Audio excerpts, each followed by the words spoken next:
ಓಂ ಸದ್ಗುರು ಶ್ರೀ ಶುದ್ಧ ಬ್ರಹ್ಮಣೇ ನಮಃ. ಸಮಸ್ತ ಶುದ್ಧ ಬ್ರಹ್ಮ ಸ್ವರೂಪರಲ್ಲಿ ಅನಂತ ಅನಂತ ಪ್ರಣಾಮಗಳು. ಶ್ರೀ ಸಿದ್ಧಾಂತ ಶಿಖಾಮಣಿ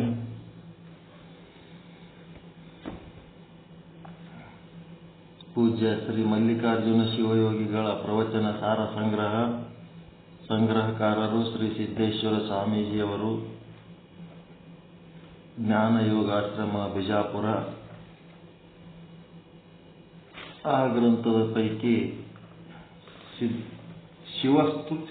ಶಿವಸ್ತುತಿಯ ಒಂದು ವಿಶ್ಲೇಷಣೆ ಮಾಡ್ತಾ ಇದ್ದೇವೆ.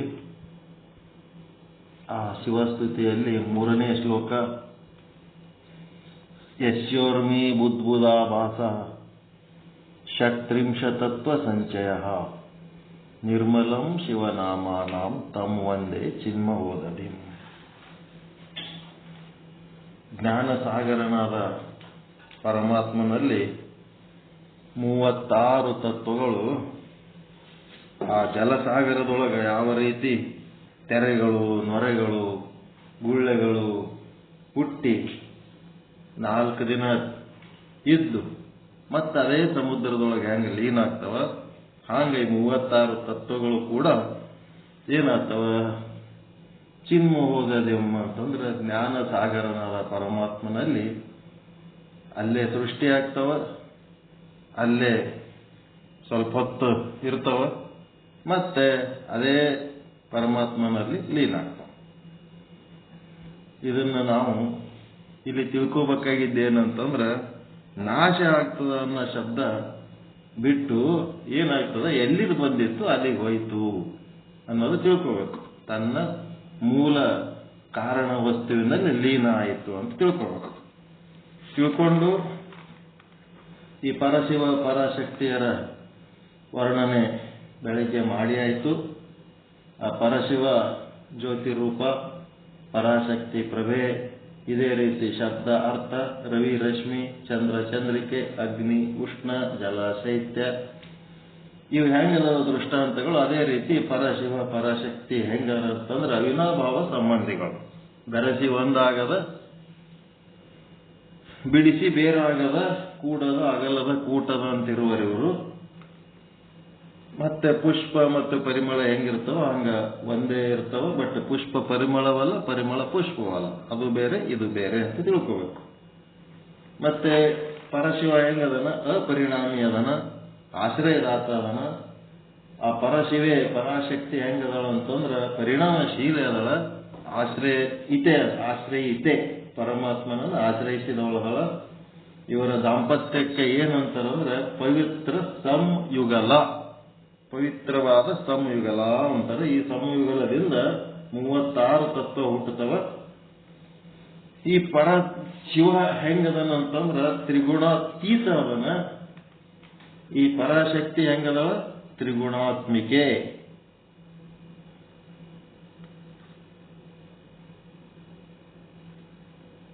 ತ್ರಿಗುಣಾತ್ಮಿಕೆ. ಈಗ 3 ಗುಣಗಳು ಯಾವುವು, ಸತ್ವ ರಜ ತಮ. ಸತ್ವಗುಣದಿಂದ ಯಾವ ಶಕ್ತಿ ವ್ಯಕ್ತ ಆಗ್ತದ್ರಿ, ಗೊತ್ತಿರ್ಬೇಕಿದು, ಹೇಳಕ್ ಬರ್ಬೇಕು. ಸತ್ವಗುಣದಿಂದ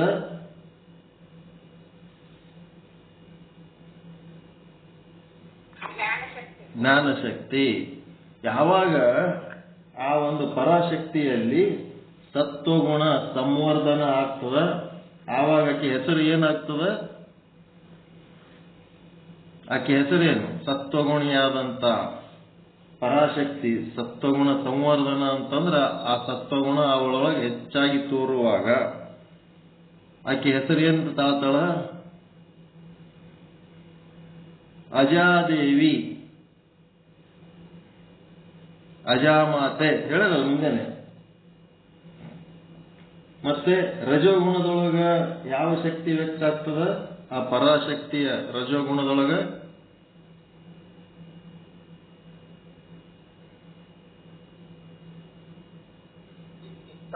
ಇಚ್ಛಾಶಕ್ತಿ ಇಚ್ಛಾಶಕ್ತಿ ವ್ಯಕ್ತ ಆಗ್ತವ.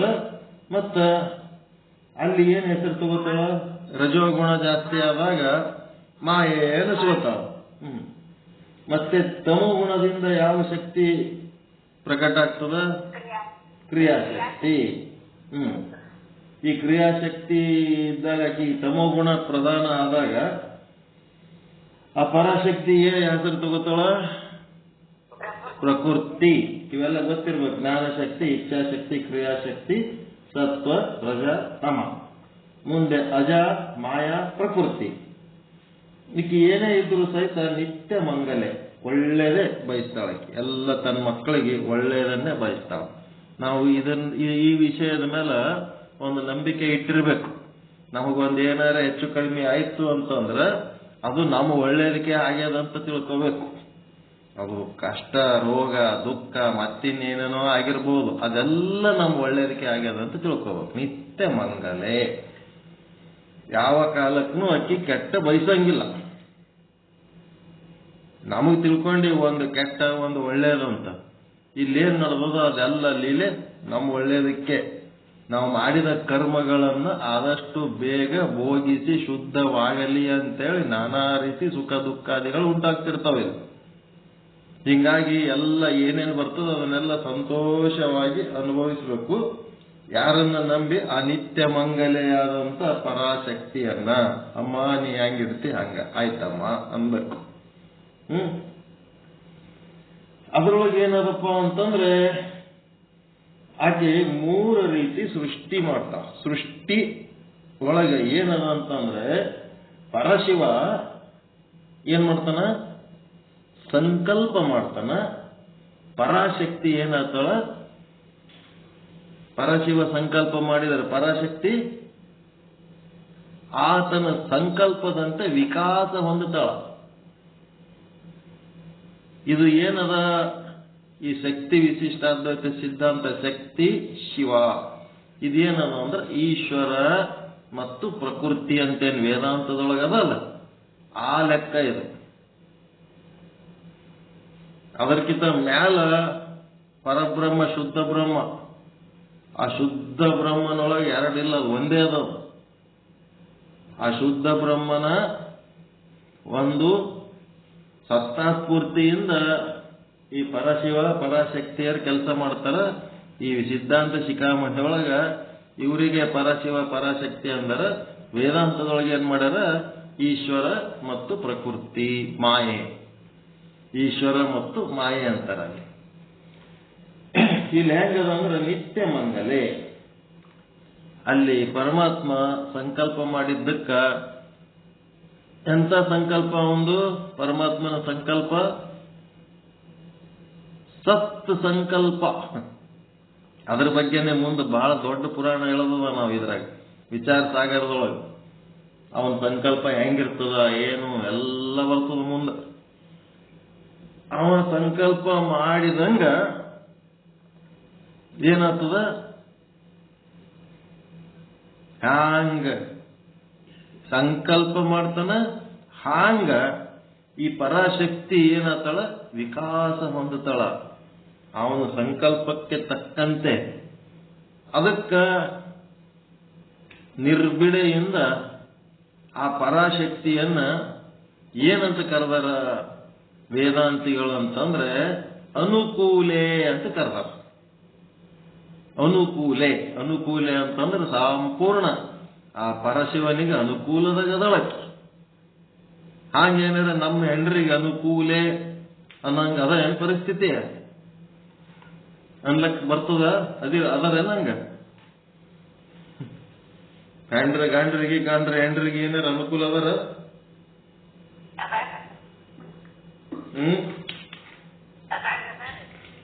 ನಿಸ್ವಾರ್ಥವಾಗಿ ಅದರ. ಎಲ್ಲ ತಂದು ಕೊಡ್ತಾರ ಡೊಗ್ತಾರ ಅಂತ ಹೇಳದಾರ. ತಂದು ಕೊಡೋದು ಡೊಗ್ಗದು ಬಿಟ್ಟಾಗನು ಅನುಕೂಲ ಇರ್ಬೇಕು. ಎಲ್ಲ ಚಲೋ ನಡೆದ ಅನುಕೂಲದಾಗ ಅದಾರ. ಬಿಟ್ಟು ನೋಡ್ರಿ ಬೆಂಕಿ ಹಚ್ತಾರ ಒಬ್ರಿಗೊಬ್ರು.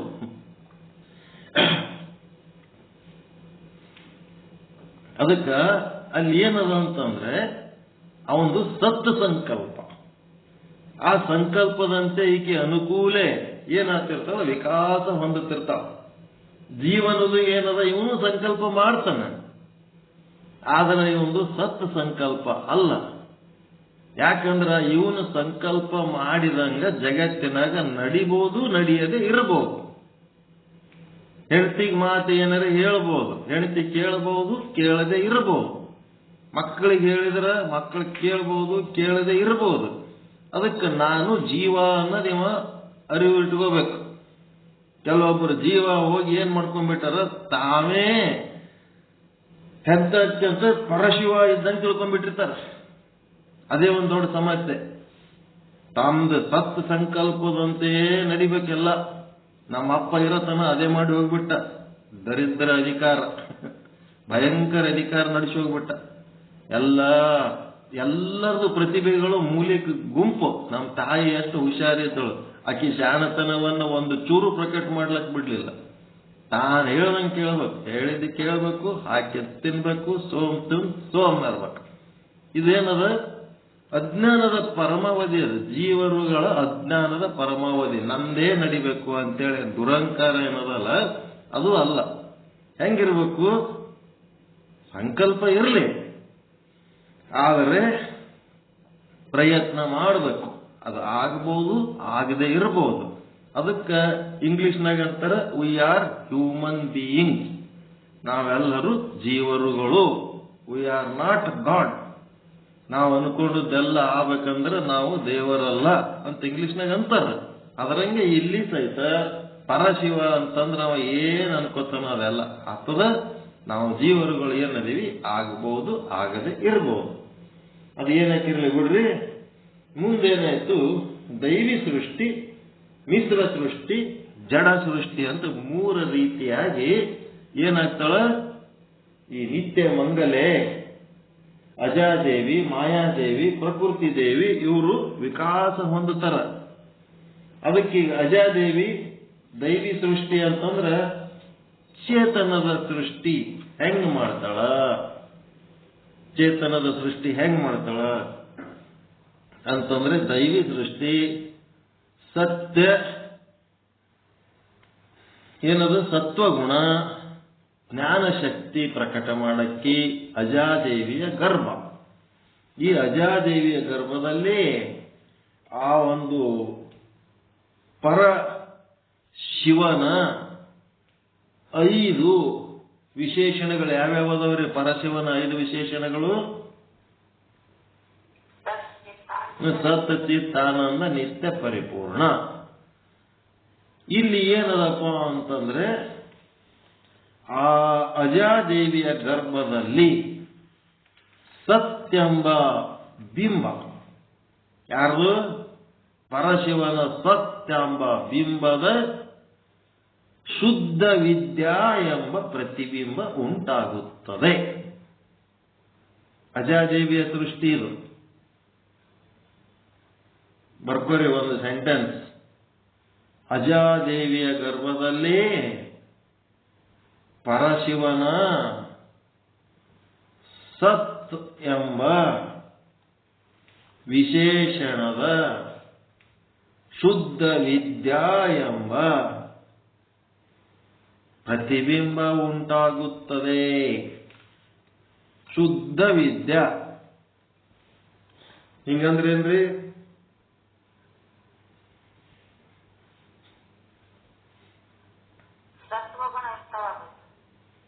ಏನಂದ್ರ ಪರಿಪೂರ್ಣ ಅಂತ. ಇದು ಶುದ್ಧ ವಿದ್ಯಾ ಅಂತಂದ್ರೆ ಏನಪ್ಪಾ ಅಂದ್ರ ಕಾಲಾತೀತ. ಕಾಲದ ವರ್ತಮಾನದಲ್ಲಿದ್ದವರು ಭವಿಷ್ಯತ್ ಕಾಲದಲ್ಲಿಲ್ಲ, ಭೂತ ಕಾಲದಲ್ಲಿದ್ದವರು ವರ್ತಮಾನ ಕಾಲದಲ್ಲಿಲ್ಲ. ಹಿಂದಿನ ಹಿರಿಯರು ಈಗ ಅದರೇನ್ರಿ? ಇಲ್ಲ. ಈಗಿನವ್ರು ಮುಂದಿರ್ತಾರೇನು? ಇಲ್ಲ. ಏನದ? ಕಾಲಾತೀತವಾದಂತ ಒಂದು ಚೇತನ ನಮ್ಮೊಳಗ ಆದ. ಶುದ್ಧ ವಿದ್ಯಾ ತತ್ವ. ಶರೀರಗಳು ಎಷ್ಟರೆ ಬರ್ತಿರ್ತಾವ, ಎಷ್ಟರೆ ಹೋಗ್ತಿರ್ತಾವ. ಅವುಗಳ ಆಯುಷ್ಯಕ್ಕೆ ತಕ್ಕಂತೆ ಇರ್ತಾವ, ಹೋಗ್ತಾವ. ಆ ಶರೀರಗಳು ಇದ್ರೇನು ಹೋದ್ರೇನು ಶರೀರನ್ನು ಹಿಡ್ಕೊಂಡೆ ಕಾಲ ಅದಲ್ರಿ. ಎಷ್ಟು ವರ್ಷ ಬದುಕ್ಯಾನ, ಎಂದ್ ಹುಟ್ಟದ, ಎಂದ್ ಸತ್ತ, ಯಾವಾಗ ಏನೇನಾಯ್ತು, ಶರೀರ ಹಿಡ್ಕೊಂಡದ. ಆದ್ರೆ ಶರೀರದ ಒಳಗಿರುವಂತ ಚೇತನ ಏನದಲ್ಲ, ಶುದ್ಧ ವಿದ್ಯಾಚೇತನ, ಅದು ಏನದ? ಕೂಟಸ್ಥ ಚೇತನ, ಸಾಕ್ಷಿ ಚೇತನ ಏನದು? ಕಾಲಾತೀತ. ಶರೀರದ ಒಳಗ ಇದ್ದು ಕೆಲಸ ಮಾಡಬೇಕಾಗಿದ್ದಿದ್ರದ್ದು. ಈಗ ತದ್ರೂಪ ವಿಶೇಷಣದಿಂದ ಏನಾಯ್ತು? ಈ ಒಂದು ದೈವಿ ಸೃಷ್ಟಿಯ ಪೈಕಿ ಆ ಒಂದು ಶುದ್ಧ ವಿದ್ಯಾ ಎನ್ನುವ ಒಂದು ಪ್ರತಿಬಿಂಬ ಉಂಟಾಯಿತು. ನೆಕ್ಸ್ಟ್ ಇನ್ನೇನಾಯ್ತು? ಅದೇ ದೈವಿ ಸೃಷ್ಟಿಯ ಪೈಕಿ 5 ಅದವಲ್ಲ ವಿಶೇಷಣಗಳು. ಇದು ಕಾಲಾತೀತ ಅಂತಂದ್ರೆ ನಿತ್ಯ ಪರ್ಮನೆಂಟ್ ಇರೋದು, ಕಾಲಕ್ಕೆ ಅಧೀನವಾಗಿಲ್ಲ, ಯಾವಾಗಲೂ ಇರೋದು, ನಿರ್ವಿಕಾರವಾಗಿರೋದು. ವಿಕಾರಕ್ಕೆ ಸಂಬಂಧಪಟ್ಟದ್ದು ಸತ್. ಶರೀರಗಳು ಬಂದ್ರೇನು ಆದ್ರೇನು ಅದು ವಿಕಾರ ಆಗ್ಲಾರ್ದಂಥದ್ದು ಒಂದು ತತ್ವ. ನೆಕ್ಸ್ಟ್ ಏನಾಯ್ತು? ಇನ್ನ ಒಂದು ಯಾವುದು ಉಳಿತು? ವಿಶೇಷಣ. ಪರಶಿವನ ಚಿದ್ರೂಪ ವಿಶೇಷಣವು ಅಜಾದೇವಿಯ ಗರ್ಭದಲ್ಲಿ ಚಿದ್ರೂಪದಿಂದ ಏನಾಯ್ತು? ಸದಾಶಿವ ಎನ್ನುವ ಪ್ರತಿಬಿಂಬ ಉಂಟಾಯಿತು. ಸದಾಶಿವ ಎಂಬುವ ಪ್ರತಿಬಿಂಬ ಏನಿದು? ಶುದ್ಧ ವಿದ್ಯಾ ಅಂತಂದ್ರೆ ನಿರ್ವಿಕಾರವಾಗಿರೋದು. ಬರ್ತಾವ, ಇರ್ತಾವ, ಓದ್ತಿರ್ತಾವ. ಏನ್ ಬಂದ್ರೇನು, ಏನಿದ್ರೇನು, ಏನು ಆದ್ರೇನು ಅವನು ಏನು ಫರಕ್ ಬೀಳಾರ್ದಂಗೆ ಬಾಲಕ, ಯುವಕ, ಮುದುಕ ಏನಾದ್ರೂ ಅವನೊಳಗೆ ಏನು ಚೇಂಜಸ್ ಆಗ್ಲಾರ್ದಂಥದ್ದು ಒಂದು ಚೇತನ ಅದ, ಅದು ಶುದ್ಧ ವಿದ್ಯೆ. ನೆಕ್ಸ್ಟ್ ಚಿದ್ರೂಪದಿಂದ ಏನದ ಅಂತಾರೆ? ಸದಾಶಿವ. ಸದಾಶಿವ ತತ್ವ ಅಂದ್ರೇನು? ಅಭೇದ. ಭೂತಕಾಲ, ವರ್ತಮಾನ ಕಾಲ, ಭವಿಷ್ಯತ್ ಕಾಲ, ಬೆಳಿಗ್ಗೆ, ಮಧ್ಯಾಹ್ನ, ಸಾಯಂಕಾಲ, ಬಾಲಕ, ಯುವಕ, ಮುದುಕ, ಆ ದೇಶ, ಈ ದೇಶ, ಆ ಕಾಲ, ಈ ಕಾಲ ಎಲ್ಲನೂ ತೆಗೆದು ಕೇವಲ ಅಖಂಡವಾಗಿ ನೋಡಂಥವು. ಅದಕ್ಕೇನಂತಾರ? ನಾಮ ರೂಪ ಎಲ್ಲ ತೆಗೆದುಹಾಕಿ ಕಡೆಗೇನು ಉಳಿತದ? ಚಿತ್. ಅದು ಸದಾಶಿವ, ಅದು ಅಭೇದ.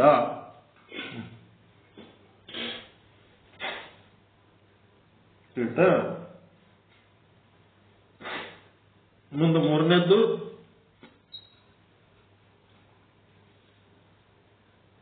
ಮೂರನೇ ವಿಶೇಷಣ ಏನ್ ಬರ್ಕೊತೀರಿ? ಆನಂದ. ಆನಂದ ಎನ್ನುವ ಪರಶಿವನ ಒಂದು ಬಿಂಬ.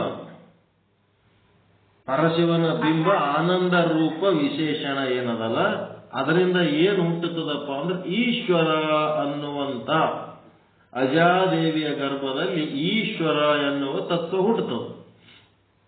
ಈಶ್ವರ ತತ್ವ.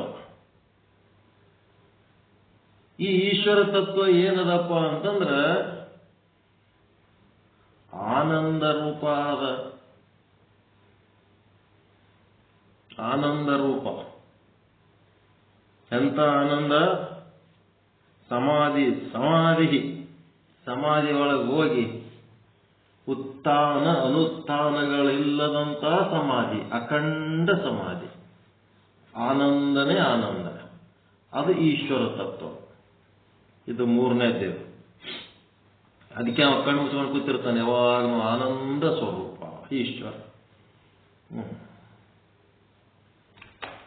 ನೆಕ್ಸ್ಟ್ ಏನಾಯ್ತು? ಶಕ್ತಿ ಅಂತ ಬರ್ತಾವ. ನಿತ್ಯ ಎನ್ನುವ ವಿಶೇಷಣದಿಂದ ಏನಾಗ್ತದ? ಪರಾಶಕ್ತಿಯಕ್ಕೆ ಹೋಗಿ ಬರೇ ಶಕ್ತಿ ಆತವಕ್ಕೆ. ಪರಾಶಕ್ತಿ ಅಂದ್ರೆ ದೊಡ್ಡಕ್ಕೆ, ಶ್ರೇಷ್ಠ, ಟಾಪರ್. ಇಲ್ಲೇನಾಗ್ತಾಳ? ಶಕ್ತಿ, ಎನರ್ಜಿ. ಶಕ್ತಿ ಮಾತೆ ಅಂತಿರಲ್ಲ, ಶಕ್ತಿ ಆತಳ. ಮುಂದೆ ಅದು ನಿತ್ಯ ಎನ್ನುವ ವಿಶೇಷಣದಿಂದ ಆ ವಿಶೇಷಣದ ಪ್ರತಿಬಿಂಬನೆ ಶಕ್ತಿ. ನಿತ್ಯ ಎನ್ನುವ ವಿಶೇಷಣದ ಪ್ರತಿಬಿಂಬನೆ ಶಕ್ತಿ. ಮುಂದೆ ಇನ್ನ ಯಾವುದು ವಿಶೇಷಣಗಳಿತ್ತು?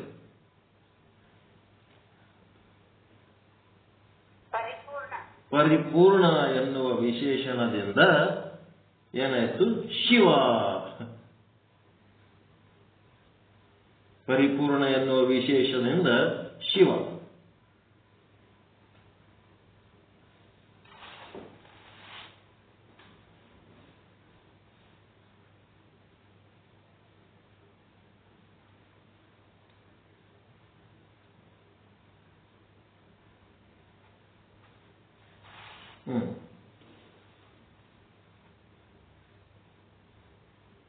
ಶಿವ ಅಂತಂದ್ರೆ ಏನು? ಶಕ್ತಿ ಅಂದ್ರೆ ಏನು? ಈಶ್ವರ ಅಂದ್ರೆ ಏನು? ಸದಾಶಿವ ಅಂದ್ರೆ ಏನು? ಶುದ್ಧ ವಿದ್ಯೆ ಅಂದ್ರೆ ಏನು? ಈ ತತ್ವಗಳ ಬಗ್ಗೆ ಸರಿಯಾಗಿ ತಿಳ್ಕೋಬೇಕು. ಸತ್ವ ಚಿತ್ತ ಆನಂದ ನಿತ್ಯ ಪರಿಪೂರ್ಣ ತಿಳ್ಕೊಂಡಂಗ ಶಿವ ಅಂದ್ರೆ ಏನು? ಎಷ್ಟು ಮಂದಿ ಶಿವ ಅಂದ್ರೆ? ಒಬ್ಬನೇ ಶಿವ. ಎಲ್ಲದನ ಅವ ಎಲ್ಲ ಕಡೆ ಅದಾನ. ಎಲ್ಲ ಕಾಲ, ಎಲ್ಲ ದೇಶ, ಎಲ್ಲ ವಸ್ತುಗಳಲ್ಲಿ ಓತಪ್ರೋತವಾಗಿ ತುಂಬಿಕೊಂಡು ಅನ್ನೋದು ಅವ ಶಿವ. ಶಕ್ತಿ ಅಂತಂದ್ರೇನು? ನಿತ್ಯ ಅನಿತ್ಯ ಅಂತದಲ್ಲ, ಕಾಲಕ್ಕೆ ಸಂಬಂಧಪಟ್ಟದ್ದು. ಅದೇನದ? ಕಾಲಾತೀತ. ನಿತ್ಯ ಅಂದ್ರೆ ಕಾಲಾತೀತ. ಮತ್ತ ಈಶ್ವರ ಅಂದ್ರೇನು? ಆನಂದದ ಪ್ರತಿಬಿಂಬ. ಈಶ್ವರ ಅಂದ್ರೆ ಆನಂದದ ಪ್ರತಿಬಿಂಬ ಅಂತಂದ್ರೆ ಎಂಥದ ಆನಂದ ಅದು? ಸುಖ ದುಃಖಗಳಿಲ್ಲದ ಆನಂದ. ಸುಖನೂ ಇಲ್ಲ, ದುಃಖನೂ ಇಲ್ಲ, ಅಂತ ಆನಂದ ಅದು. ಸುಖ ಬಂದ್ರೂ ಶಾಶ್ವತವಾಗಿರ್ತದೇನ್ರಿ? ಇರಲ್ಲ. ದುಃಖ ಬಂದ್ರೆ ಶಾಶ್ವತವಾಗಿರ್ತದೇನು? ಇರಲ್ಲ. ಇದು ಆನಂದ ಅನ್ನೋದೇನದ? ಶಾಶ್ವತವಾಗಿರ್ತದೆ. ಅದೇ ಈಶ್ವರ ತತ್ವ. ಈಶ್ವರ ತತ್ವ. ನೆಕ್ಸ್ಟ್ ಸದಾಶಿವ ಅಂತಂದ್ರೇನು? ಅಭೇದ. ಎಲ್ಲೆಲ್ಲಿ ಭೇದ ಭಾವ ಬರ್ತದ ಅವೆಲ್ಲ ಓಷ್ಟು ಹೋಗಿ ಅಭೇದವಾಗಿರ್ತದೆ. ಒಂದೇ ಅಖಂಡ ಭಾವ. ಜೀವ ಬ್ರಹ್ಮರ ಅಭೇದ, ಜೀವ ಈಶ್ವರರ ಅಭೇದ, ಜಡ ಜಡ, ಜಡ ಜೀವ, ಜಡ ಚೇತನ ಏನೇನದವಲ್ಲ ಆ ಎಲ್ಲ ಭೇದಗಳು ಇರಲಾರದಂತ ಒಂದು ಸ್ಥಿತಿ, ಅಖಂಡವಾದ ಸ್ಥಿತಿ. ಒಂದೇ ಒಂದು ಅಭೇದ ವಸ್ತು, ಒಂದೇ ವಸ್ತು ಆದಂತ ಏನು ಹೇಳ್ತೀವಲ್ಲ, ದಟ್ ಈಸ್ ಸದಾಶಿವ. ಅಲ್ಲಿನೂ ಶಿವನಿದ್ದಾನೆ, ಇಲ್ಲಿನೂ ಶಿವನಿದ್ದಾನೆ, ಎಲ್ಲೆಲ್ಲೂ ಶಿವನಿದ್ದಾನೆ.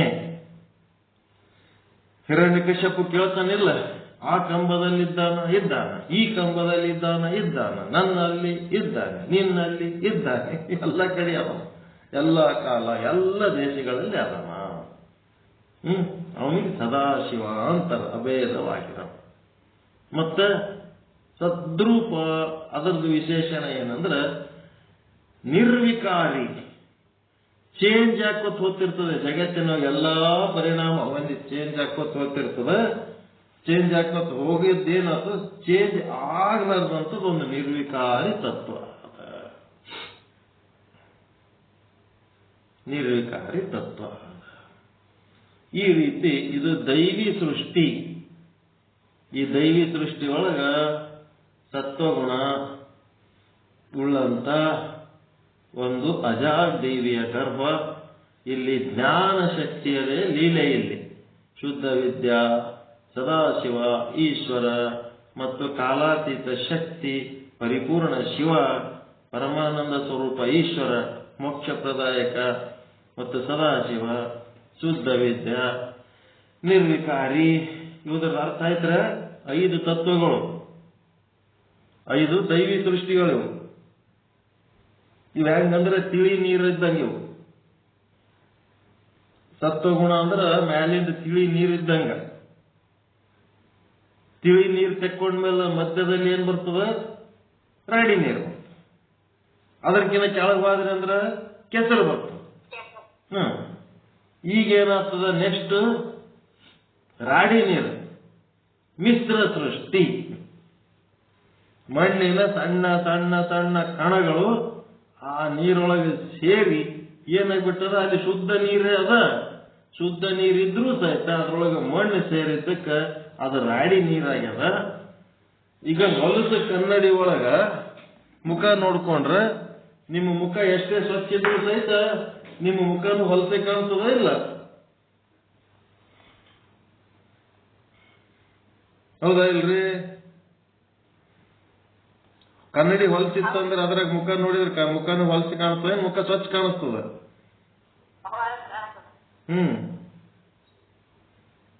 ಈಗ ಏನಾಯ್ತು, ಅದೇ ಪರಬ್ರಹ್ಮನ ಸದ್ರೂಪ ಇಲ್ಲಿ ಮಿಶ್ರ ಸೃಷ್ಟಿ ಒಳಗ ರಾಡಿ ನೀರಾಗ ಪ್ರತಿಬಿಂಬ ಆಗ್ಲಕತ್ತದ. ಅದು ಸದ್ರೂಪ ಹೋಗಿ ಏನಾಯ್ತು, ಅಸತ್ರೂಪ ಆಯ್ತು. ಚಿತ್ರೂಪ ಹೋಗಿ ಅಚಿತ್ರೂಪ ಆಯಿತು. ಆನಂದ ರೂಪ ಹೋಗಿ ಕ್ಷಣಿಕ ಸುಖ ದುಃಖಗಳಾಯ್ತು. ನಿತ್ಯ ರೂಪ ಹೋಗಿ ಅನಿತ್ಯ ರೂಪ ಆಯಿತು. ಪರಿಪೂರ್ಣ ರೂಪ ಹೋಗಿ ಅಪೂರ್ಣ ಆಯಿತು. ಅದಕ್ಕೆ ಇಲ್ಲೇನ್ ಬರಿಬೇಕು, ಮಿಶ್ರ ಸೃಷ್ಟಿಯೊಳಗೆ ಈ ಕಡೆ ಹೆಂಗ್ ಬರ್ದಿರಿ, ದೈವಿ ಸೃಷ್ಟಿಯೊಳಗ ಸತ್ ಚಿತ್ತ ಆನಂದ ನಿತ್ಯ ಪರಿಪೂರ್ಣ ಬರೆದು ಮುಂದೆ ಡ್ಯಾಶ್ ಹಾಕಿ ಶುದ್ಧ ವಿದ್ಯೆ ಸದಾಶಿವ ಈಶ್ವರ ಶಕ್ತಿ ಶಿವ ಅಂತ ಬರ್ದಿರಿಲ್ಲ? ದೈವಿ ಸೃಷ್ಟಿಯೊಳಗೆ ಬರ್ದಿರಿಲ್ರಿ? ಸತ್ ಅಂತಂದ್ರ ಬಿಂಬ, ಶುದ್ಧ ವಿದ್ಯಾ ಪ್ರತಿಬಿಂಬ, ಚಿತ್ತ ಅಂದ್ರೆ ಬಿಂಬ, ಸದಾಶಿವ ಅಂದ್ರೆ ಪ್ರತಿಬಿಂಬ, ಆನಂದ ಅಂದ್ರೆ ಬಿಂಬ, ಈಶ್ವರ ಅಂದ್ರೆ ಪ್ರತಿಬಿಂಬ, ನಿತ್ಯ ಅಂದ್ರೆ ಬಿಂಬ, ಶಕ್ತಿ ಅಂದ್ರೆ ಪ್ರತಿಬಿಂಬ, ಪರಿಪೂರ್ಣ ಅಂದ್ರೆ ಬಿಂಬ, ಶಿವ ಅಂದ್ರೆ ಪ್ರತಿಬಿಂಬ. ಈ ಶುದ್ಧ ವಿದ್ಯಾ ಅಂತಂದ್ರೆ ನಿರ್ವಿಕಾರಿಯದ, ಸದಾಶಿವ ಅಂತ ಅಂದ್ರೆ ಅಭೇದ ಅಖಂಡ ಅದ, ಈಶ್ವರ ಏನದ ಆನಂದ ಸ್ವರೂಪ ಅದ, ಶಕ್ತಿ ಅನ್ನೋದೇನದ ಕಾಲಾತೀತ ಅದ. Energy cannot be destroyed, energy cannot be created. ಕೇಳಿರಿಲ್ಲ? ಶಕ್ತಿಯನ್ನ ಯಾರು ಸೃಷ್ಟಿ ಮಾಡಕ್ಕೂ ಆಗಲ್ಲ, ಶಕ್ತಿಯನ್ನ ನಾಶ ಮಾಡಕ್ಕೂ ಆಗಂಗಿಲ್ಲ. ಒಂದು ಇಲ್ಲ ಇನ್ನೊಂದು ರೂಪದಲ್ಲಿ ಶಕ್ತಿ ಇದ್ದೇ ಇರ್ತದ. ಅದಕ್ಕೆ ಕಾಲಾತೀತ ಶಕ್ತಿ ಅಂತಾರೆ. ಅದಕ್ಕೆ ಪರಿಪೂರ್ಣ ಶಿವ ಸರ್ವವ್ಯಾಪಕ, ಎಲ್ಲ ಕಡೆ ತುಂಬಿ ತುಳುತ್ತಾ ಇದ್ದಾನೆ. ಇದು ಏನಾಯ್ತು, ಸತ್ ಮುಂದೆ ಹಿಂಗ್ ಬರ್ದೆ ಸತ್ತ ಚಿತ್ತ. ಇಲ್ಲೇನ್ ಬರ್ಕೋಬೇಕು, ಮಿಶ್ರ ಸೃಷ್ಟಿ. ಇಲ್ಲೇನದ ರಜೋಗುಣ, ಇಲ್ಲೇನದ ಇಚ್ಛಾಶಕ್ತಿ ಪ್ರವರ್ಧಮಾನ ಆಗ್ಯದ. ಇದಕ್ಕ ಯಾವ ಗರ್ಭ ನಂತರ ಮಾಯೆಯ ಗರ್ಭ. ರಜೋಗುಣದಲ್ಲಿರುವಂತ ಆ ಒಂದು ಪರಾಶಕ್ತಿ ಮಾಯೆಯ ಗರ್ಭ ಅಂತಾರೆ. ಮಾಯೆಯ ಗರ್ಭ. ಇಲ್ಲೇನಾಯ್ತು, ಸತ್ ಚಿತ್ತ ಆನಂದ ನಿತ್ಯ ಪರಿಪೂರ್ಣ ಒಂದರ ತೆಳಗೊಂದು ಬರ್ಕೊಂಡಿರಲ್ಲ, ಹಂಗ ಇಲ್ಲೇನ್ ಬರೀಬೇಕು, ಸತ್ ಬದಲಿ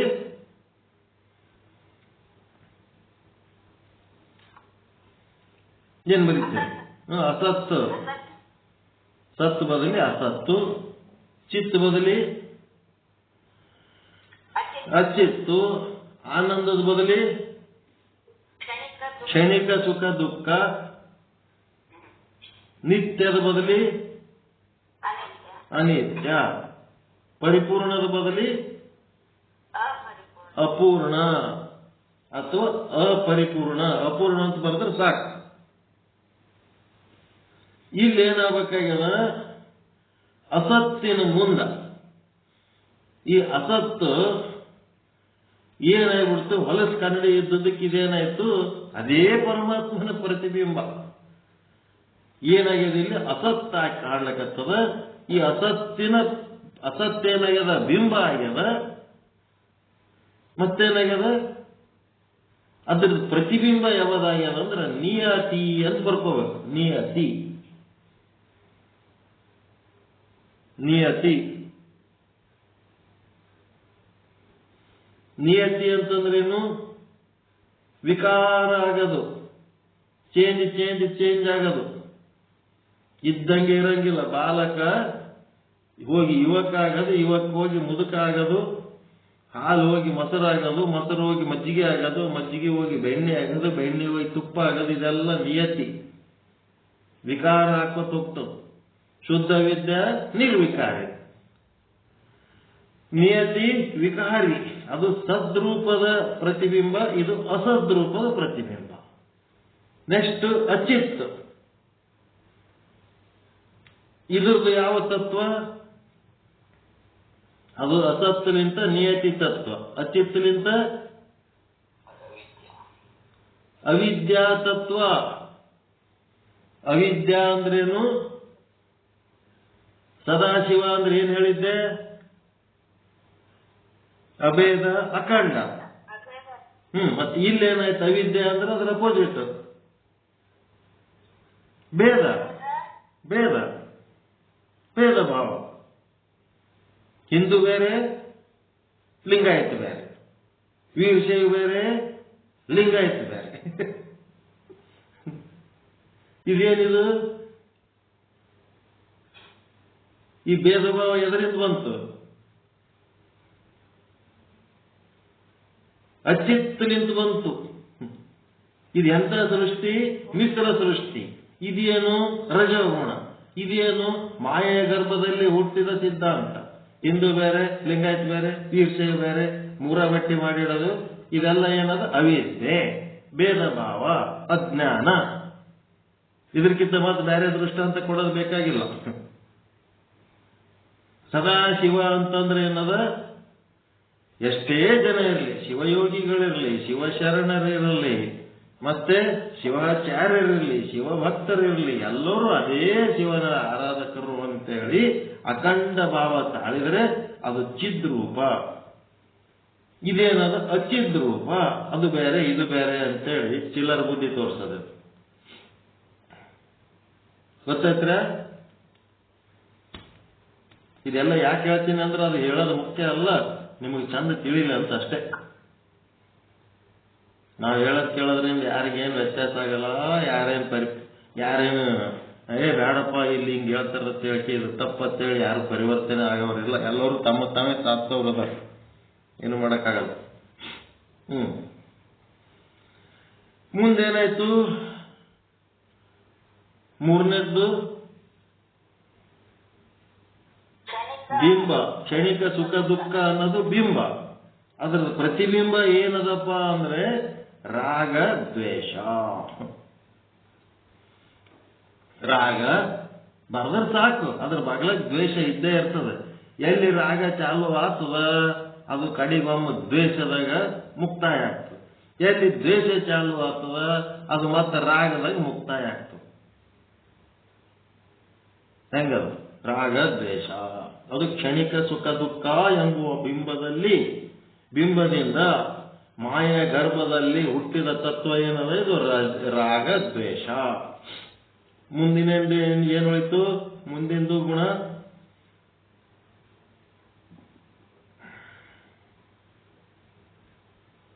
ಮುಂದಿನ ವಿಶೇಷಣ ಯಾವುದು ಉಳಿತು? ಅನಿತ್ಯ. ಅನಿತ್ಯ. ಈ ಅನಿತ್ಯ ಅನ್ನೋದೇನದ? ಅಲ್ಲಿ ಶಕ್ತಿ ಅನ್ನೋದು ಕಾಲಾತೀತ ವಸ್ತು ಇತ್ತಲ್ಲ, ಇಲ್ಲೇನದ? ಕಾಲ. ಕಾಲ ಅನ್ನೋ ತತ್ವ. ಕಾಲ ಪ್ರವಾಹ ಅಂತಿರಲ್ಲ, ಕಾಲ ಟೈಮ್, ಸ್ಟಾರ್ಟ್ ಟು ಎಂಡ್. ಶಕ್ತಿ ಕಾಲಾತೀತದ. ಇಲ್ಲೇನದ? ಕಾಲ. ಕಾಲದೇನದ? ಅನಿತ್ಯ. Date of birth, date of death. Medicines ಅದಾವಿಲ್ಲ, date of manufacture, date of expiry, ಇವೆಲ್ಲ ಅನಿತ್ಯ. ಮುಂದೆ ಉಳಿತಿನ್ನ ಕಾಲ ಅಪೂರ್ಣ. ಅಪೂರ್ಣ. ಇದು ಕಾಲ ಅನ್ನೋದು ಏನದ? ಅನಿತ್ಯದಿಂದ ಹುಟ್ಟಿದ್ದದು. ಅನಿತ್ಯ ಎಂಬ ಪರಶಿವನ ಬಿಂಬದ ಮೂಲಕ ಮಾಯೆಯ ಗರ್ಭದಲ್ಲಿ ಉತ್ಪನ್ನವಾದ ತತ್ವ ಯಾವುದಂತಂದ್ರೆ ಕಾಲ. ಅದೇ ಭಾರಿ ದೊಡ್ಡದು. ಚಲೋ ಕಾಲ, ಕೆಟ್ಟ ಕಾಲ. ಏನವು? ವಾರ, ತಿಥಿ, ನಕ್ಷತ್ರ, ಯೋಗ, ಕರಣ, ಗಳಿಗೆ, ಶುಭಗಳಿಗೆ, ಅಶುಭಗಳಿಗೆ, ಶುಭಕರಣ, ಅಶುಭಕರಣ, ಶುಭವಾರ, ಅಶುಭವಾರ, ಶುಭ ತಿಥಿ, ಅಶುಭ ತಿಥಿ, ಇವೆಲ್ಲ ಏನದಪ್ಪ ಅಂದ್ರೆ ಕಾಲಾಧೀನ ಜೀವಿಗಳು ಮಾಡೋ ಲೆಕ್ಕಾಚಾರ. ಕಾಲಾತೀತ ಶಕ್ತಿಯನ್ನು ನಂಬಿದವರು ಇವೇನು ಮಾಡೋದು ಬೇಕಾಗಿಲ್ಲ. ಯಾರಲ್ಲಿ ರಜೋಗುಣ ಆದ, ಯಾರಲ್ಲಿ ಒಂದು ಮಿಶ್ರ ಸೃಷ್ಟಿಯಾದ, ಆ ಕಡೆ ದಾಡ್ರು ಅಲ್ಲ, ಈ ಕಡೆ ಶಾಣ್ಯರು ಅಲ್ಲ, ಅದಕ್ಕೆ ಗುಳಿಕ ಕಾಲ, ಯಮಗಂಡ ಕಾಲ ಅನ್ಕೋತ್ ಕೂತಿರ್ತಾರೆ. ಕಾಲಾತೀತವಾದ ಶಕ್ತಿಯನ್ನು ನಂಬಿದವರು ಈ ಕಾಲದ ಯಾವ ಮುಲಾಜಿ ಇರ್ಲಾರ್ದಂಗೆ ಇರ್ತಾರೆ. ಇಲ್ಲ ಅಂದ್ರೆ ಈ ಕಾಲದ ಮುಲಾಜಿಗೆ ಹೋಗ್ಬೇಕಾಗ್ತದೆ. ನೆಕ್ಸ್ಟ್ ಅಪೂರ್ಣ, ಲಾಸ್ಟಿಗೆ ಇದು ಅಪೂರ್ಣ.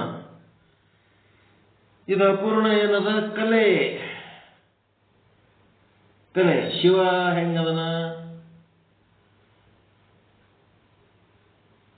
ಎಲ್ಲ ಕಡೆ ಅದ ಶಿವ, ಎಲ್ಲ ಕಡೆ ಅದ.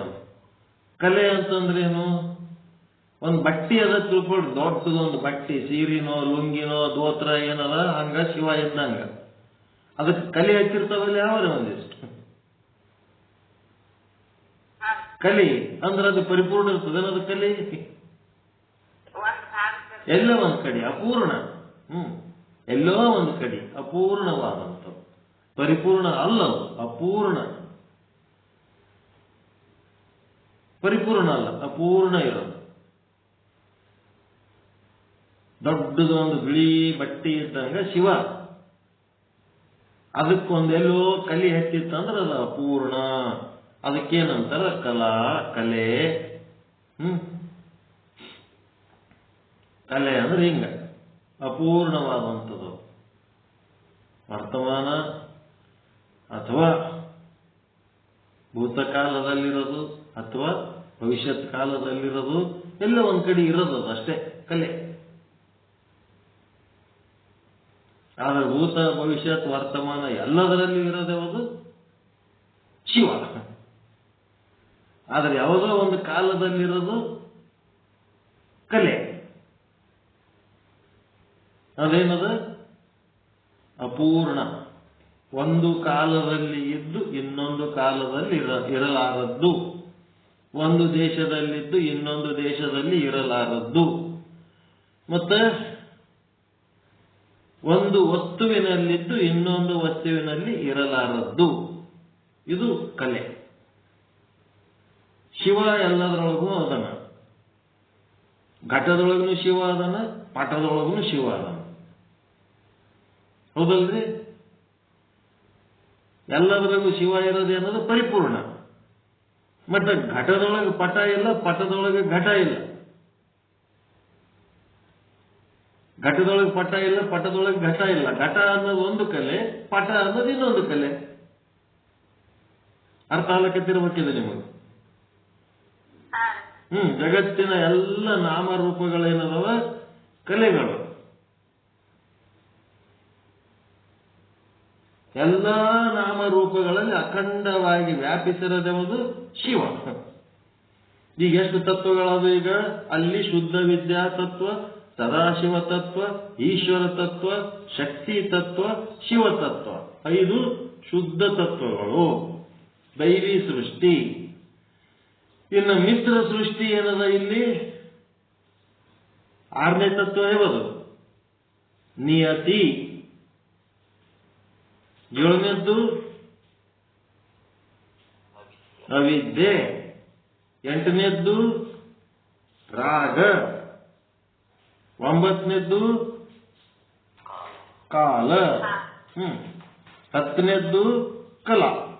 ಒಟ್ಟು 10 ತತ್ವ ಆಯ್ತು. ಈಗ 10 ತತ್ವ ಆದ್ಮೇಲೆ 11ರಿಂದ 15 ಯಾವಪ್ಪ ಅಂದ್ರೆ ಜಡ ಸೃಷ್ಟಿ. ಇದೇನು? ಪ್ರಕೃತಿಯ ಒಂದು ಜಡ, ತಮೋಗುಣ ಪ್ರಧಾನವಾದ ಪ್ರಕೃತಿ. ಇಲ್ಲೇನದ? ಕ್ರಿಯಾಶಕ್ತಿ, ಆಕ್ಟಿವ್ ಕೋರ್ಸ್, ಜಡ ಸೃಷ್ಟಿ. ಇಲ್ಲೇನಪ್ಪ ಅಂತಂದ್ರೆ 11ರಿಂದ 15 ತನಕ ಮತ್ತು 16ರಿಂದ 20 ತನಕ, 21ರಿಂದ 25 ತನಕ, 26ರಿಂದ 30 ತನಕ 5 ಅದಾವು. ಏನದವಪ್ಪ ಅಂತಂದ್ರೆ ಜಡ ಸೃಷ್ಟಿ ಬರ್ಕೊಳ್ರಿ. ಜಡ ಸೃಷ್ಟಿ ತಮೋಗುಣ ಪ್ರಧಾನವಾದಂಥದ್ದು. ಈ ಪ್ರಕೃತಿ ಮಾತೆ ಅಲ್ಲಿ ಹೆಂಗ ಮಾಯೆ ಅನ್ಸ್ಕೊಂಡಳ, ಇಲ್ಲಿ ಪ್ರಕೃತಿ ಅನ್ಕೊಂಡಳ. ಜಡ ಇದು ಪ್ರಕೃತಿ ಅನ್ನೋದೇನದ ಜಡ. ಇಲ್ಲಿ ಏನದ ಕ್ರಿಯಾಶಕ್ತಿ ಪ್ರಧಾನವಾದದ್ದು. ಇಲ್ಲಿ 11ರಿಂದ 15ನೇ ತತ್ವಗಳು ಯಾವದವು?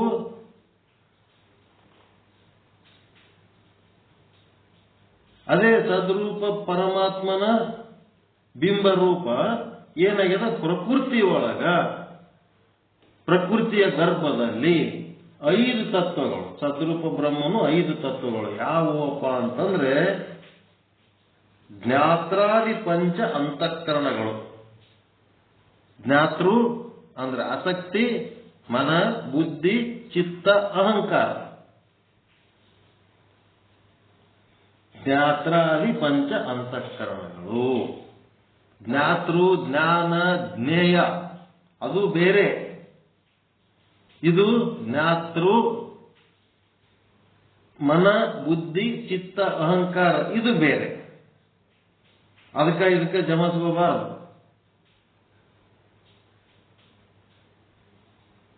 ಜ್ಞಾತೃ ಅಂದ್ರೆ ನನಗೆ ಅದೊಂದೇ ಗೊತ್ತದ. ಜ್ಞಾತೃ ಜ್ಞಾನ ಜ್ಞೇಯ ನೀವೇನ ಬೇರೆ ಹೇಳಕತ್ತೀರಿ ಅಂತ ಹೇಳ್ತೀವಿ. ಒಬ್ರು ಯಾರೋ ಪಾಠ ಕೇಳೋದೇ ಬಿಟ್ಟೋಗ್ಬಿಟ್ರು. ಅರ್ಥ ತಪ್ಪು ಹೇಳಕತ್ತೀರಿ ನೀವು ಅಂತ ಹೇಳಿ. ನಾವೇನು ಅರ್ಥ ತಪ್ಪು ಹೇಳಕತ್ತಿಲ್ಲ, ಪರಮಾಧಾರ ಇಟ್ಕೊಂಡೇ ಹೇಳ್ತಿರ್ತೀವಿ. ಸಿದ್ದೇಶ್ವರ ಸ್ವಾಮಿಗಳ ಬುಕ್ನಾಗ ಅದದ ಜ್ಞಾತ್ರಾದಿ ಪಂಚ ಅಂತಃಕರಣಗಳು. ಯಾವ್ಯಾವಿವು? ಜ್ಞಾತೃ ಅಹಂಕಾರ ಅದು ತ್ರಿಪೋಟಿ ಒಳಗೆ ಅಷ್ಟು ತಿಳ್ಕೊಂಡು ಇದು 11ರಿಂದ 15 ತತ್ವಗಳು. ಇವೆಲ್ಲ ಏನದ ಒಂದು ಜಡ ತತ್ವಗಳು, ಪ್ರಕೃತಿ ತತ್ವಗಳು. ಇವೇನದಪ್ಪ ಅಂತಂದ್ರೆ ಅಶುದ್ಧ ತತ್ವಗಳು. ದೈವಿ ಸೃಷ್ಟಿ ಅಂದ್ರೆ ಏನದ ಶುದ್ಧ ತತ್ವ. ಇದು ಮಿಶ್ರ ತತ್ವ. ನಿಯತಿ, ಅವಿದ್ಯ, ರಾಗ, ಕಾಲ, ಕಲ ಇದೇನದ ಅಶುದ್ಧ ತತ್ವಗಳು, ಜಡ ಸೃಷ್ಟಿ. ಮತ್ತ 16ರಿಂದ 20ನೇ ತತ್ವ ತನಕ ಏನದವ? ಶ್ರೋತ್ರಾದಿ ಪಂಚ ಜ್ಞಾನೇಂದ್ರಿಯಗಳು. 16, 17, 18, 19, 20 ಹಿಂಗ್ ಬರ್ಕೊಂಡ್ಬಿಡ್ರಿ. ಶ್ರೋತ್ರ, ನೇತ್ರ, ಜಿವ್ವೆ, ತ್ವಚ, ಏನದು? ಗ್ರಹಣ. ಶ್ರೋತ್ರ, ನೇತ್ರ, ಜಿವ್ವೆ, ತ್ವಚ, ಗ್ರಹಣ. ಕಣ್ಣು, ಕಿವಿ, ಮೂಗು, ನಾಲಿಗೆ, ಚರ್ಮ. ಇವು ಏನದವ? ಜಡ ಸೃಷ್ಟಿ. ಪ್ರಕೃತಿ ಮಾತೆಯ ಚಿದ್ರೂಪದಲ್ಲಿ ಬರ್ತವೆ. ಅದು ಜ್ಞಾತ್ರಾದಿ ಪಂಚಮಹಾಭೂತಗಳು. ಇದು ಪಂಚ ಅಂತಃಕರಣಗಳೇನದಾವ? ಸದ್ರೂಪದ ಒಂದು ಪ್ರತಿಬಿಂಬ. ಎಲ್ಲಿ? ಜಡ ಸೃಷ್ಟಿ ಒಳಗೆ, ಪ್ರಕೃತಿ ಮಾತೆಯ ಗರ್ಭದಲ್ಲಿ. ಚಿದ್ರೂಪಕ್ಕೆ ಸಂಬಂಧಪಟ್ಟು ಏನದವ? ಶ್ರೋತ್ರಾದಿ ಪಂಚ ಜ್ಞಾನೇಂದ್ರಿಯಗಳು. 16ರಿಂದ 20 ಆಯ್ತು. ಮುಂದೆ ಆನಂದ. ಆನಂದದ ಒಂದು ಬಿಂಬದಿಂದ ಪ್ರತಿಬಿಂಬಗಳು ಏನು ಉಂಟಾತವ? ವಾಗಾದಿ ಪಂಚಕರ್ಮೇಂದ್ರಿಯಗಳು. 21ರಿಂದ 25 ವಾಕ್ ಪಾಣಿ ಪಾದ ಗುದ ಗುಯ್ಯ. ವಾಕ್ ಪಾಣಿ ಪಾದ ಗುದ ಗುಯ್ಯ ಇವೇನದ 21ರಿಂದ 25 ತತ್ವಗಳು.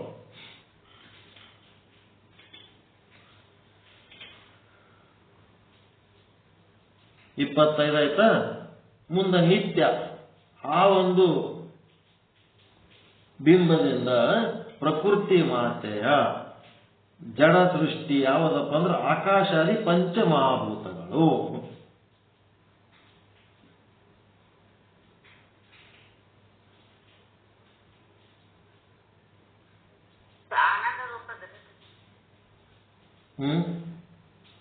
ಆನಂದ ರೂಪದ್ದು, ಸದ್ರೂಪದ್ದು ಜ್ಞಾತ್ರಾದಿ ಪಂಚ ಅಂತಃಕರಣ. ಚಿದ್ರೂಪದ್ದು ಶ್ರೋತ್ರಾದಿ ಪಂಚ ಜ್ಞಾನೇಂದ್ರಿಯಗಳು. ಆನಂದ ರೂಪದ್ದು ವಾಗಾದಿ ಪಂಚಕರ್ಮೇಂದ್ರಿಯಗಳು. ವಾಕ್ ಪಾಣಿ ಪಾದ ಗುದ ಗುಯ್ಯ.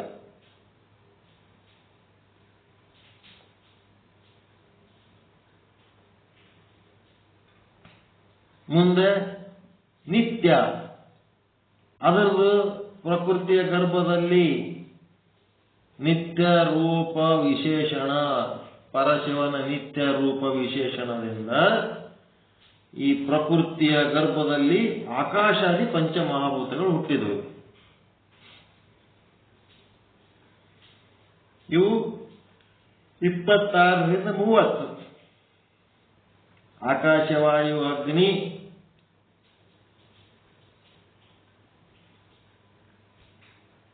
ಜಲ ಪೃಥ್ವಿ, ಅಥವಾ ಪೃಥ್ವಿ ಜಲ ಅಗ್ನಿ ಆಕಾಶವಾಯು, ಏನಾರ ಬರ್ಕೊಳ್ಳಿ.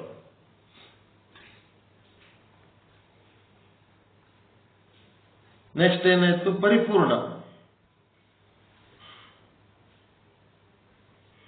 ಈ ಪರಿಪೂರ್ಣದಿಂದ ಏನಾಯ್ತು? ಪ್ರಕೃತಿಯ ಗರ್ಭದಲ್ಲಿ ಶಬ್ದಾದಿ ಪಂಚ ತನ್ಮಾತ್ರೆಗಳು 30ರಿಂದ 35, 31ರಿಂದ 35.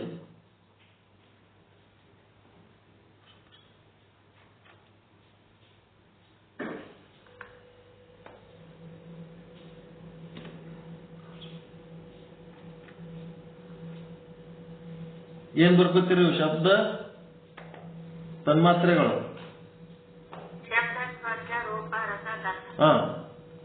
ಒಟ್ಟ 5 ಶುದ್ಧ ತತ್ವಗಳು, 5 ಮಿಶ್ರ ತತ್ವಗಳು, ಮತ್ತೀಗ ಹೇಳಿದ ಎಷ್ಟಿವು ಪ್ರಕೃತಿ ಒಳಗೆ ಬಂದದ್ದು?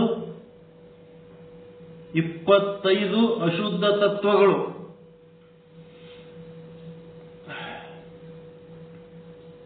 ಇಪ್ಪತ್ತೈದು ಅಶುದ್ಧ ತತ್ವಗಳು.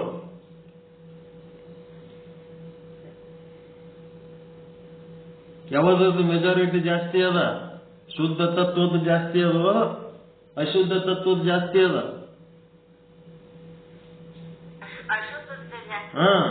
ಈ ಜಗತ್ತನ್ನ ನಂಬಿದವರಿಗೆ ಅಶುದ್ಧ ತತ್ವಗಳು ನಂಬಿದಂಗ, ಮತ್ತು ಅಶುದ್ಧ ತತ್ವಗಳು ನಂಬಿದಾಗ ಏನಾಗ್ತದ? ದುಃಖನೇ ಜಾಸ್ತಿ ಇರ್ತದೆ. ಶುದ್ಧ ತತ್ವಗಳ ನಂಬಿದವರಿಗೆ ಸುಖ ಜಾಸ್ತಿ ಇರ್ತದೆ, ಆನಂದ ಇರ್ತದೆ. ಇಲ್ಲೇನಾಯ್ತು? ಒಟ್ಟು ಎಷ್ಟದು?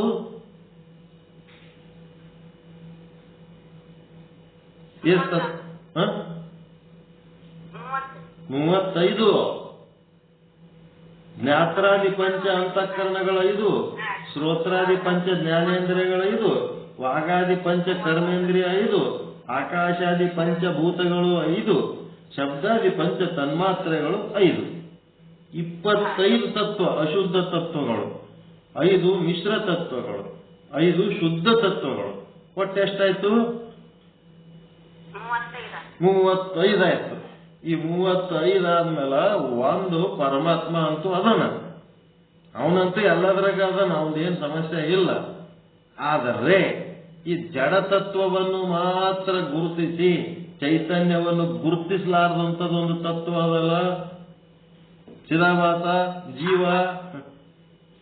ಅದಕ್ಕೇನ್ ಮಾಡ್ಬೇಕು? 36ನೇ ತತ್ವ ಯಾವದಪ್ಪ ಅಂದ್ರೆ ಜಡ ದೇಹಾಭಿಮಾನಿ ಜೀವ. ಜಡ ದೇಹಾಭಿಮಾನಿ ಜೀವ ಚಿದಾಭಾಸ.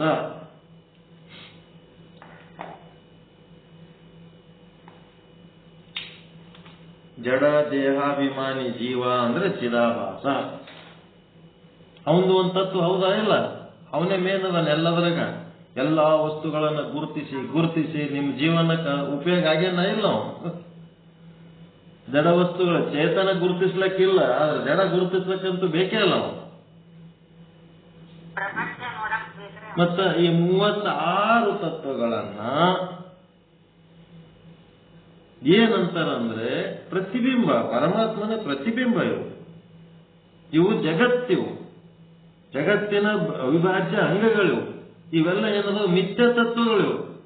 ಶುದ್ಧ ವಿದ್ಯಾ, ಸದಾಶಿವ, ಈಶ್ವರ, ಶಕ್ತಿ, ಶಿವ, ನಿಯತಿ, ಅವಿದ್ಯ, ರಾಗ, ಕಾಲ, ಕಲ, ಜ್ಞಾತ್ರಾದಿ ಪಂಚ ಅಂತಃಕರಣ, ಶ್ರೋತ್ರಾದಿ ಪಂಚ ಜ್ಞಾನೇಂದ್ರಿಯ, ವಾಗಾದಿ ಪಂಚ ಕರ್ಮೇಂದ್ರಿಯ, ಆಕಾಶಾದಿ ಪಂಚಭೂತಗಳು, ಶಬ್ದಾದಿ ಪಂಚ ತನ್ಮಾತ್ರೆಗಳು. ಇವುದ್ರ ಬಗ್ಗೆ ಅಭಿಮಾನ ಪಡುವಂತವ ದೇಹಾಭಿಮಾನಿ ಜೀವ ಏನದನಲ್ಲ, ಈ ಜೀವ ಅನಂತ ಜನ್ಮಗಳಲ್ಲಿ ಪುಣ್ಯ ಮಾಡಿ ಅವನು ಏನಾಗ್ತಾನಪ್ಪ ಅಂದ್ರೆ ಈ ತಮೋಗುಣ ಪ್ರಧಾನವಾದ ಅಶುದ್ಧ ತತ್ವಗಳ ಬಗ್ಗೆ ಬೇಸತ್ತು ಇವೆಲ್ಲ ಏನದವ ನನ್ನ ಆಯುಷ್ಯ ನನ್ನ ಶಕ್ತಿ ಸಾಮರ್ಥ್ಯಗಳನ್ನ ನಷ್ಟ ಮಾಡ್ತಾವ ಅಂತ ತಿಳ್ಕೊಂಡು ಜ್ಞಾನಿಯಾಗಿ ಅವನೇನ್ ಮಾಡ್ತಾನ ಮಿಶ್ರ ಸೃಷ್ಟಿ ಒಳಗೆ ಬರ್ತಾನ. ನಿಯತಿ ಅವಿದ್ಯೆ ರಾಗ ಕಾಲ ಕಲದ ಬಗ್ಗೆ ಅವ ಆಲೋಚನೆ ಮಾಡ್ಲಿಕ್ಕೆ ಹಚ್ಚಿ ಬಿಡ್ತಾನ. ಆ ಮಿಶ್ರ ಸೃಷ್ಟಿಗಳು ಸಹಿತ ಶಾಶ್ವತವಾದ ಸುಖಗಳಲ್ಲ ಅಂತ ತಿಳ್ಕೊಂಡು ಮತ್ತೆ ಈ ಕಡೆ ಬಹಳ ಕಷ್ಟಪಟ್ಟು ಈ ಶುದ್ಧ ವಿದ್ಯೆ ಸದಾಶಿವ ಈಶ್ವರ ಶಕ್ತಿ ಶಿವ ಈ 5 ತತ್ವಗಳಲ್ಲಿ ಅವನು ವಿಹರಿಸ್ತಾನ. ಯಾರು? ಆಭಾಸ. ಇದಕ್ಕೆಲ್ಲ ಆಧ್ಯಾತ್ಮ ಸಾಧನೆ ಬೇಕು, ಪ್ರಯತ್ನ ಬೇಕು. ಪ್ರಯತ್ನ ಇರ್ಲಾರ್ದೆ ನಾವು ಜಡ ಸೃಷ್ಟಿ ಒಳಗ ಬದುಕು ಮಾಡ್ತೀವಿ. ಆಸೆ ಪಡೋದೇವುದು ಅಜಾಗರ್ಭ ದೇವತೆಯಲ್ಲಿ ಅಜಾದೇವಿಯ ಗರ್ಭದಲ್ಲಿ ಸೃಷ್ಟಿಯಾದಂತ ಈ ಶುದ್ಧ ವಿದ್ಯಾ ಸದಾಶಿವ ಈಶ್ವರ ಶಕ್ತಿ ಶಿವರ ಕೃಪೆಯನ್ನು ಬಯಸ್ತೀವಿ. ಈ ತತ್ವಗಳ ಕೃಪೆ ಬೇಕಂದ್ರೆ ಆ ತತ್ವಗಳಲ್ಲಿ ಬರ್ಬೇಕಲ್ಲ ನಾವು ಸಾಧನೆ ಮಾಡಿ. ಹಿಂಗಾಗಿ ಒಟ್ಟ ಇವು 36 ತತ್ವಗಳು. ಈ 36 ತತ್ವಗಳನ್ನ ಶಂಕರಾಚಾರ್ಯರು ಸಾರಾ ಸಗಟವಾಗಿ ಹೇಳ್ತಾರೆ, ಇವೆಲ್ಲ ಮಿಥ್ಯಾ, ಜಗನ್ಮಿಥ್ಯಾ. ಮತ್ತೆ ಮಿಥ್ಯಾ ಅಂತೇಳಿ ಅವಕ್ಕೆ ಬಿಡ್ಲಕ್ಕ ಆಗ್ತದೇನೋ, ಅವು ಪರಿಣಾಮ ಉಂಟು ಮಾಡ್ಲಕ್ಕತ್ತವಲ್ಲ, ಅದ್ರ ಸಲುವಾಗಿ ಅವಕ್ಕೆ ಸತ್ಯ ಅಂತೀವೇನು, ಸತ್ಯನೂ ಅಲ್ಲ. ಮತ್ತ ಸತ್ಯ ಆದವ ಅಂತೇಳಕ್ಕೆ ಅವಕ್ಕೆ ನಂಬಿದ್ರೆ ಅವು ಇದ್ದಂಗೆ ಇರಂಗಿಲ್ಲ, ಒಂದಿನ ನಾಶ ಆಗಿ ಹೋಗ್ತವ. ಅದಕ್ಕೆ ಮಿಥ್ಯ ಅದವ, ಸತ್ಯನೂ ಅಲ್ಲ ಮಿಥ್ಯನೂ ಅಲ್ಲ. ಸತ್ಯ ಇತ್ತು ಅಂತಂದ್ರ ಆ ಪರಮಾತ್ಮನ ಸ್ವರೂಪ ಅಹಂ ಬ್ರಹ್ಮಾಸ್ಮಿ ಆಯ್ತು ಅಂದ್ರೆ 36 ತತ್ವಗಳು ಬಿದ್ದೋತಾವ. ಅಹಂ ಬ್ರಹ್ಮಾಸ್ಮಿ ನಮಗ ಬಾಣ ಆಯ್ತು ಅಂದ್ರೆ 36 ತತ್ವಗಳು ಬಿದ್ದೋಗ್ಬಿಡ್ತಾವೆ. ಯಾವ ಇರಂಗಿಲ್ಲ, ಒಂದೇ ಒಂದು ತತ್ವ ಅಹಂ ಬ್ರಹ್ಮಾಸ್ಮಿ. ಹಿಂಗಾಗಿ ಈ ತತ್ವಗಳು ಏನ್ರಿ ಏನಿಲ್ಲ, ಆಭಾಸನೆ ಸತ ತಾನೇ ಬ್ರಹ್ಮ ಸ್ವರೂಪ ಆದ ಹೊತ್ನಾಗ ಇವೆಲ್ಲ ತತ್ವಗಳು ಅವ ಅಭಿಮಾನ ಪಟ್ಟದ್ದೆಲ್ಲ ಇದು ಸುಳ್ಳು ಅಂತ ಅವನಿಗೆ ತಿಳುವಳಿಕೆ ಬಂದು ನಾವು ಸತ ಬ್ರಹ್ಮ ಆದ ಹೊತ್ನಾಗ ಈ 36 ತತ್ವಗಳೆಲ್ಲ ಬಿದ್ದು ಹೋಗ್ಬಿಡ್ತಾವ. ಹೀಗಾಗಿ ಈ 36 ತತ್ವಗಳು ಬಿದ್ದೋಗಿ ಅವ ಒಬ್ಬನೇ ಒಬ್ಬ ಉಳಿತಾನ, ಅವನೇ ಆಭಾಸನೆ ಬ್ರಹ್ಮ ಸ್ವರೂಪ ಆಗ್ತಾನ. ಅಂತ ಒಂದು ಸ್ಥಿತಿ ಏನೋ ಪಾಯಿಂಟ್ ಹೇಳ್ಬೇಕಂದಿದ್ದೆ ಹೋಯ್ತು.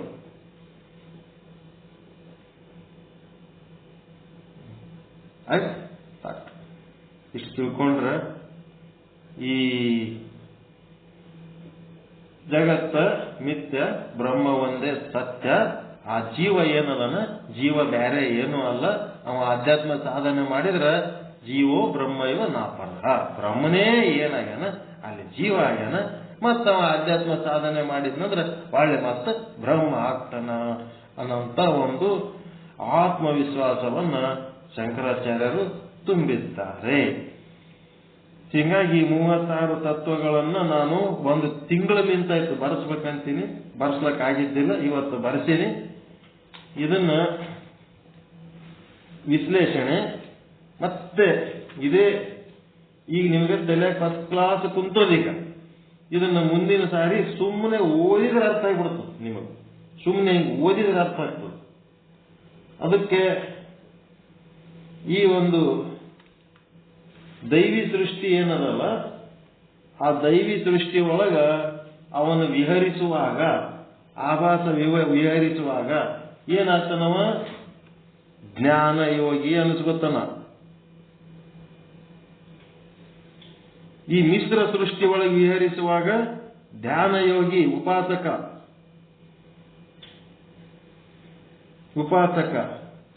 ಮತ್ತ ಈ ಜಡ ಸೃಷ್ಟಿ ಒಳಗೆ ಇವನು ವಿಹರಿಸುವಾಗ ಕರ್ಮಯೋಗಿ. ಈ ಜಡ ಇದ್ರೊಳಗೆ ಹೋಗ ವಿಹರಿಸ್ತಾ ಅಲ್ಲಿನೂ ಅವನು ಪರಮಾತ್ಮನ ಸೇವೆನೇ ಮಾಡ್ತಿರ್ತಾನ, ತಿಳಿಲಾರ್ದಕ್ಕ ಜಗ್ಗಿ ಕೆಲಸ ಮಾಡ್ತಿರ್ತಾನ. ಅವ ಕರ್ಮಯೋಗಿ ಆಗಿರ್ತಾನ. ಅವನೊಂದು ಸ್ವಲ್ಪ ಸಾಧನೆ ಮಟ್ಟ ಹೆಚ್ಚು ಮಾಡ್ಕೊಂಡಾಗ ಮುಂದೆ ಧ್ಯಾನ ಯೋಗಿ ಆಗ್ತಾನೆ. ಧ್ಯಾನ ಯೋಗಿಯ ಸಾಧನೆ ಹೆಚ್ಚು ಮಾಡ್ಕೊಂಡಾಗ ಮುಂದೆ ಅವನೇ ಜ್ಞಾನ ಯೋಗಿ ಆಗ್ತಾನೆ. ಅಂತಃಕರಣ ಅದಾಗಿರ್ತದ, ಅವನ ಜ್ಞಾನ ಯೋಗಿ ಆಗ್ತಾನೆ. ಎಲ್ಲ ಹೇಳ್ಬೇಕಾದಷ್ಟು ವಿಷಯ ಬಹಳ ಇದ್ರೊಳಗೆ ಹೇಳ್ಬೇಕನ್ನೋದು ಭಯಂಕರದ. ಆದರೆ ಮುಂದೆ ಹೋಗಂಗಿಲ್ಲ. ನಾವು ಇದೇ ಹೇಳ್ಕೊತ ಹಿಂಗೆ ಕೂತ್ರೆ ಮುಂದಿನ ವಾರ ಇದನ್ನು ಸಂಕ್ಷಿಪ್ತವಾಗಿ ಓದಿ ಮತ್ತೆ 4ನೇ ಶ್ಲೋಕಕ್ಕೆ ಹೋಗೋಣ ಅಂತ ಹೇಳುವ ಮೂಲಕ ಇವತ್ತಿನ ಚಿಂತನ ನಿಮ್ಮೆಲ್ಲರ ಪಾದಗಳಿಗೆ ಅರ್ಪಿಸ್ತಾ ಇದ್ದೇನೆ. ಎಲ್ಲರಿಗೂ ಒಳಿತಾಗಲಿ, ಎಲ್ಲರಿಗೂ ಶುಭವಾಗಲಿ. ಜೈ ಶುದ್ಧ ಬ್ರಹ್ಮ, ಜೈ ಜೈ ಶುದ್ಧ ಬ್ರಹ್ಮ. ಓಂ ಶಾಂತಿ ಶಾಂತಿ ಶಾಂತಿ. ಶರಣು ಶರಣಾರ್ಥಿ. ಏನು ಉಪಯೋಗ ಅದರಿ ಪಾಠ?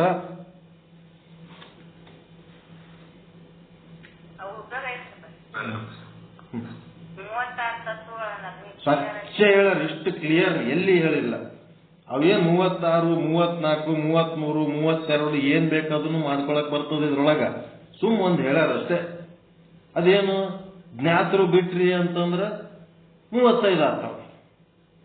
ಮತ್ತ ಮನ ಮತ್ತು ಬುದ್ಧಿ ಎರಡೇ ಹಿಡಿತಾರ. ವಿಚಾರ ಸಾಗರ, ವಿಚಾರ ಚಂದ್ರೋದಯದವರು ಮನದೊಳಗ ಚಿತ್ತ ಅದ, ಬುದ್ಧಿ ಒಳಗ ಅಹಂಕಾರ ಅದ, ಮತ್ತೆರಡು ಕಟ್ ಮಾಡ್ತಾರೆ. ಅದೇನಂತ 33 ತತ್ವ ಆಗ್ತದೆ. ಆ 33 ತತ್ವಗಳೇ ಏನದವ? 33 ಕೋಟಿ ದೇವತೆಗಳು ಅನಿಸ್ಕೋತಾವ. ಆ ತತ್ವಗಳೇ. ಆ ತತ್ವಗಳಿಲ್ಲ ಅಂದ್ರೆ ಏನೂ ಮಾಡಕ್ಕಾಗಂಗಿಲ್ಲ. ಆ ತತ್ವಗಳೇ ದೇವತೆಗಳು ಅನಿಸ್ಕೋತಾವ. 33 ಕೋಟಿ ದೇವತೆಗಳಂತ. ಮತ್ ಪುರಾಣದಾಗ ಮತ್ ಬೇರೆ ಬೇರೆ ದೇವತೆಗಳು ಜನರಿಗೆ ತಿಳಿದಂತೇಳಿ ನಾನಾ ರೀತಿಯಾದ ಪ್ರಯತ್ನಗಳು ಮಾಡ್ಯಾರ. ಸಮಯ ಬಹಳ ಆಗ್ಯದ, ಕ್ಷಮಿಸಬೇಕು. ಮತ್ತಿನ್ನೇನು ಬಿಡಬಾರ್ದ್ರಿ. ಅದು ಯಾಕಂದ್ರೆ ಇವತ್ತು ಟಾರ್ಗೆಟ್ ಇಟ್ಕೊಂಡು ಕೂತ್ಬಿಟ್ಟಿನಿ ನಾನು. ಏನ್ ಯಾಕಾಗಲ್ಲ, ಮಾಡಬೇಕಂತ ಮುಗಿಯೋದು. ಮತ್ತೆ ಹಂಗೆ ಮುಂದಕ್ಕೆ ಹೋಗುವಲ್ಲಿ ಮತ್ತೆ ಅಲ್ಲೇ ಇರ್ತೀವಿ. ಮತ್ತೆ ಮುಂದಿನ ಸಾರಿ ಮತ್ತೆ 3ನೇ ಶ್ಲೋಕ ಚಾಲು ಮಾಡ್ತೀವಿ, ಮತ್ತೆ ಅಲ್ಲೇ ಇರ್ತೀವಿ. ಹಿಂಗಾಗಿ ಇವತ್ತಿನ ವಿಷಯ ಮುಂದೆ ಹೋಗೋಣ ಅಂತ ಗಟ್ಟಿ ಕೂತ್ಬಿಟ್ಟಿನಿ. ಅದಕ್ಕೆ ಇವತ್ತು ನಮಗೂ ತೃಪ್ತಿ ಆಯ್ತು. ಏನ್ ಹೇಳ್ಬೇಕಾಗಿತ್ತು ಹೇಳಿದ್ರು ಇವತ್ತ. ಇನ್ನ ಇದಕ್ಕೆ ಸಂಬಂಧಪಟ್ಟಬೇಕಾದ್ರೆ ಹೇಳ್ಬೇಕಾಗಿದ್ದು ಬಹಳ ಅದ. ಆದ್ರೆ ಅದೇ ಹೇಳ್ಕೊತ ಕೂತ್ರೆ ಮುಂದೆ ಹೋಗಂಗಿಲ್ಲ ನಾವು. ಅದಕ್ಕೆ ಇದನ್ನು ಇಷ್ಟೇ ವಿಷಯ ವಿಸ್ತಾರದ ಭಯದಿಂದ ಮೊಟಕುಗೊಳಿಸಿ ನಾವು ಮುಂದೆ ಹೋಗ್ಬೇಕಾಗ್ಯದ ಅಷ್ಟೇ. ಮತ್ತಿನ್ನೇನ್ ಮಾಡ್ತೀವಿ ನೋಡ್ರಿ. ಮುಂದೆ ಯಾರು ಮಾತಾಡೋರಿದ್ರು ಮಾತಾಡ್ರಿ, ಇಲ್ಲ ಸಂಕ್ಷಿಪ್ತ ಮಂಗಳಾರತಿ ಮಾಡಿದ್ರೆ ಮಾಡಿಬಿಡ್ರಿ. ಒಂದ್ ಯಾವ್ದಾರ ಶ್ಲೋಕ ಅಂದ್ರೆ ಮುಗಿಸ್ಬಿಡ್ರಿ, ಟೈಮ್ ಆಗ್ಯದ.